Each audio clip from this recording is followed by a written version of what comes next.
ಇವತ್ತಿನ ಎಲ್ಲ ಭಕ್ತಾದಿಗಳು, ರಾಜ್ಯ ಮೂಲ ಮೂಲೆಗಳಿಂದ ಭಕ್ತಾದಿಗಳು, ಕೋಲಾರ ಜಿಲ್ಲೆ ಎಲ್ಲ ಭಕ್ತಾದಿಗಳು ಬಂದು ಇವತ್ತೆಂದೂ ಕಂಡಿರಲಾರ್ತಕ್ಕಂಥ ಒಂದು ವೈಭವೀಕರಣ.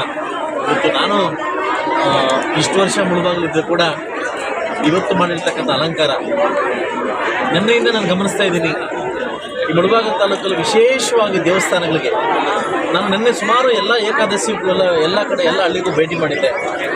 ಇವತ್ತು ದ್ವಾದಶಿ ನಮ್ಮಪ್ಪನ ಏನು ವೀರಾಂಜನೇಯ ಸ್ವಾಮಿ ಎರಡನೇ ದೇವರು, ಇವತ್ತು ನನ್ನನ್ನು ಇವತ್ತು ಈ ಮಟ್ಟಿಗೆ ಬೆಳೆಸಿರ್ತಕ್ಕಂಥ ಆಂಜನೇಯ ಸ್ವಾಮಿ ದೇವರು ತುಂಬ ಅದ್ಭುತವಾಗಿ ಸಾಕಷ್ಟು ಜನ ಬೆಂಗಳೂರೆಲ್ಲ ಫ್ರೆಂಡ್ಸನ್ನೆಲ್ಲ ಬಂದು ಹೋಗಿದ್ದಾರೆ.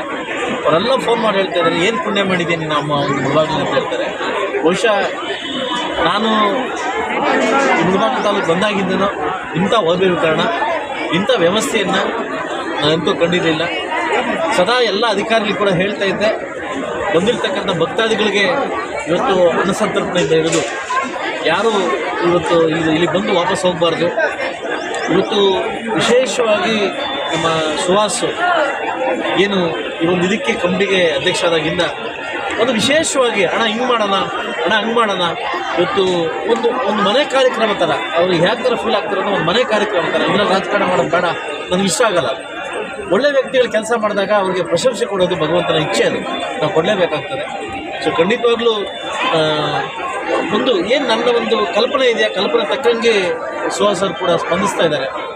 ಇವತ್ತು ನಮ್ಮ ಅಧಿಕಾರಿಗಳು ಸಹ, ನಮ್ಮ ಮುಜರಾಯಿ, ನಮ್ಮ ಆರ್ ಐ ಇರ್ಬೋದು, ನಮ್ಮ ಅಧಿಕಾರಿಗಳು ಎಲ್ಲರೂ ಕೂಡ ಇವತ್ತು ನನಗೆಲ್ಲೂ ಕಡಿಮೆ ಆಗಬಾರ್ದು, ನಮ್ಮ ಭಕ್ತಾದಿ ಕಡಿಮೆ ಆಗಬಾರ್ದು, ಯಾರೋ ವೆಯ್ಟ್ ಮಾಡಬಾರ್ದು ಅನ್ನೋ ಕಾರಣಕ್ಕೋಸ್ಕರವಾಗಿ ಒಂದು ಸುಸೂತ್ರವಾಗಿ ಲೈನ್ ವ್ಯವಸ್ಥೆ ಮಾಡಿ, ರೋಡ್ ವ್ಯವಸ್ಥೆ ಮಾಡಿ, ವಿಶೇಷವಾಗಿ ಪೊಲೀಸ್ ಇಲಾಖೆಯಿಂದ ಹೆಣ್ಮಕ್ಳಿಗೆ ತೊಂದರೆ ಆಗ್ದಂಗೆ ಲಾಸ್ಟ್ ಒಂದು 2-3 ವರ್ಷದಿಂದ ಪುಂಡಾಟಿಗೆ ಸ್ವಲ್ಪ ಹೆಚ್ಚು ಕಡಿಮೆ ಆಯಿತು, ಅವ್ರಿಗೂ ತೊಂದರೆ ಆಗ್ದಂಗೆ ಇವತ್ತು ಭಗವಂತ ನಮ್ಮ ಕೈಯಲ್ಲಿ, ಇವತ್ತು ಕಮಿಟಿ ಕೈಯಲ್ಲಿ, ತಾಲೂಕು ಆಡಳಿತ ಕೈಯಲ್ಲಿ ನೆರವೇರಿಸ್ಕೊಳ್ತಾ ಇದ್ದಾರೆ.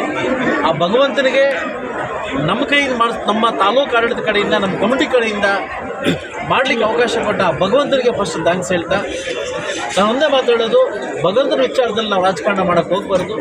ಇವತ್ತು ನಾನಾಗಲಿ ಉಳಿದಿರ್ತಕ್ಕಂಥ ಎಲ್ಲ ಶಾಸಕರು, ನಮ್ಮ ಕೋಲಾರ ಶಾಸಕರು ಅವರು ಹೇಳೋದಂತೆ, ರಾಜಕಾರಣದಲ್ಲಿ ರಾಜಕಾರಣ ಬಂದಾಗ ರಾಜಕಾರಣ ಮಾಡೋಣ, ದೇವಸ್ಥಾನ ವಿಚಾರಕ್ಕೆ ಬಂದಾಗ ನಾವೇನು ಮಾಡೋದು ಬೇಡ ಅಂತ ಹೇಳ್ಬಿಟ್ಟು ಖಂಡಿತವಾಗ್ಲೂ ತುಂಬ ಅದ್ದೂರಿಯಾಗಿ ಜನ ಫೋನ್ ಮಾಡಿ ಹೇಳ್ತಾವ್ರೆ, ತುಂಬ ಚೆನ್ನಾಗಿ ಮಾಡಿಸಿದ್ದೀರಾ, ತುಂಬ ಚೆನ್ನಾಗಿ ಮಾಡಿಸಿದ್ದೀರಾ ಅಂತ ಹೇಳ್ತಾರೆ.